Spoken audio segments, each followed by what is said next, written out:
حضرت ابو ہریرہ فرماتے ہیں رضی اللہ تعالیٰ عنہ کہ بھوک کی شدت سے میری کمر دوری ہو گئی، تو میں ڈرا کہ کوئی مجھے نقصان نہ ہو، تو مسجد نبوی کے ایسے گوشے پہ بیٹھ گیا جہاں لوگوں کا گزر ہوتا تھا۔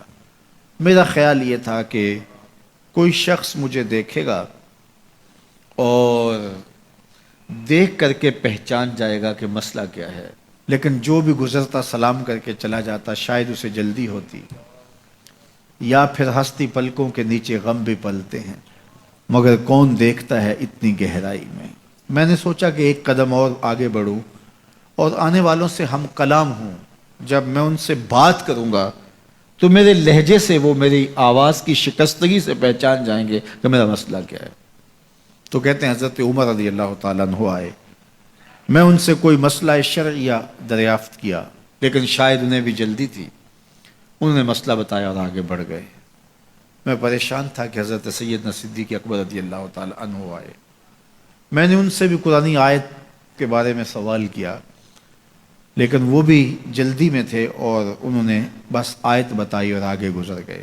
تو فرماتے ہیں کہ میں ایک عجیب کیفیت میں مبتلا بیٹھا تھا کہ ایک جانب سے روشنی اٹھی اور دل و قلب و نگاہ کا مرشد اولین آ گیا۔ تو کہتے ہیں حضور آ گئے، تو چونکہ میری عادت بنی ہوئی تھی کہ میں ہر آنے والے سے مسئلہ ہی پوچھ رہا تھا، تو میں نے حضور سے بھی مسئلہ پوچھ لیا۔ تو حضور نے میری جانب دیکھا اور پھر زیر لب مسکراتے ہوئے بولے، ابو ہریرہ بھوک لگی ہوئی ہے؟ میں نے کہا جی حضور مجھے بھوک لگی ہے۔ کہا میرے پیچھے آ جاؤ۔ حجرات اقدس کی قربت میں حضور پہنچے تو اہل خانہ کو آواز دی کچھ کھانے کے لیے ہے؟ تو انہوں نے کہا دودھ کا ایک پیالہ ہے۔ مجھے فرمانے لگے ابو ہریرہ وہ جو صفہ کے چبوترے پہ بیٹھے ہیں جاؤ ان کو بلا لاؤ۔ کہتے ہیں دودھ کا ایک پیالہ، اور مجھے تسکین ہوئی تھی لیکن 70 آدمی بیٹھے تھے وہاں۔ خیر حکم تھا، میں بلا لایا، میرے ہاتھ میں دودھ کا پیالہ دیا، کہا ابو ہریرہ دائیں سے شروع ہو جاؤ۔ اب میں ایک شخص کو پیالہ دیا اور دودھ کو دیکھنے لگا، اور وہ سیراب ہو کے گٹا گٹ پینے لگا، اپنی بھوک اور پیاس مٹا چکا، اور میں نے دیکھا کہ ایک قطرہ بھی کم نہیں ہوا۔ میرے اندر جو پہلے وسواس اٹھ رہے تھے اور مجھے جو احساس ہو رہا تھا وہ مٹ گیا۔ پھر میں نے دوسرے کو پیش کیا، اس نے بھی سیراب ہو کے پیا، لیکن دودھ ایک قطرہ بھی کم نہیں ہوا۔ پھر میں نے تیسرے کو دیا، چوتھے کو دیا، 70 آدمی دودھ پی گئے، لیکن دودھ میں سے ایک قطرہ بھی کم نہیں ہوا۔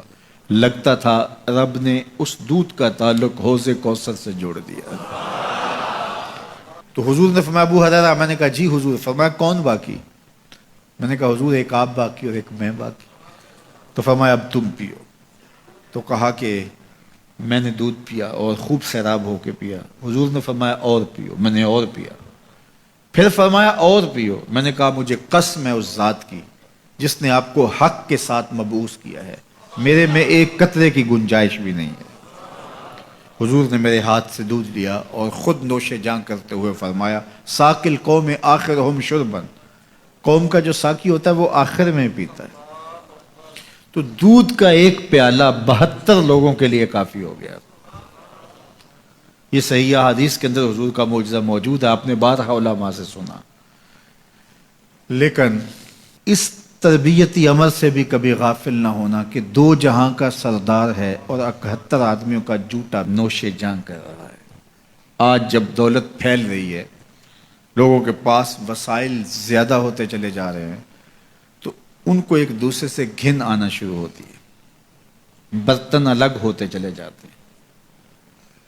کسی زمانے میں تمام افراد ایک ہی برتن میں بیٹھ کے کھاتے تھے۔ پہلے یہ ہوتا تھا ایک گلی میں 2 امیر رہتے تھے، 4 غریب رہتے تھے، 2-3 مخیر حضرات اور جو ہے وہ کچھ متوسط لوگ رہتے تھے، اور ایک چھوٹا سا کنبہ اور قبیلہ ہوتا تھا، اور وہ ایک دوسرے کی ضرورتوں کا خیال رکھتے تھے۔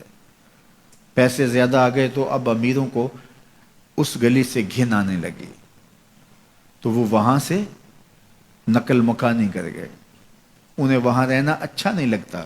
یہ بات ذہن میں رکھیے گا کہ ہمارے دین نے ہمیں ایک دوسرے کے دکھ بانٹنے کی تلقین کی ہے، ایک دوسرے کے قریب ہو کے رہیں اور ان کی ضرورتوں کا خیال رکھیں۔ اپنی استطاعت کے مطابق کسی کی عزت نفس کو نقصان پہنچائے بغیر، شہرت، ریا اور کسی اس طرح کی مرض کو اپنے قریب جو ہے وہ نہ آنے دیں، اور لوگوں کی اس مخفی انداز سے مدد کریں کہ ان کی ضروریات پوری ہوں۔ بلکہ میرے حضور نے ارشاد فرمایا، جس شخص نے صدقہ کیا اور اتنے مخفی انداز میں کیا کہ جو دائیں نے خرچ کیا بائیں کو خبر نہیں ہوئی، جب بائیں کو خبر نہیں ہوئی تو ہمسائے کو خبر کیسے ہوگی؟ لیکن یہاں تو 7 اخباروں میں خبر چھپتی ہے کہ فلاں صاحب نے فلاں غریب کی بیٹی کی شادی کی ہے۔ ذرا سوچ، اگر یہاں تیری بیٹی کھڑی ہوتی تو تیرا روح سخن کیا ہوتا؟ لوگوں کی غربت کا مذاق نہ اڑاؤ، لوگوں کے جذبات سے کھیلو نہ۔ اللہ نے اگر آپ کو کچھ عطا کیا ہے تو پھر لوگوں کی ضرورتوں کو پورا کرو، لیکن ان کے جذبات سے مت کھیلو اور لوگوں کی ضرورتوں کا پورا خیال رکھو۔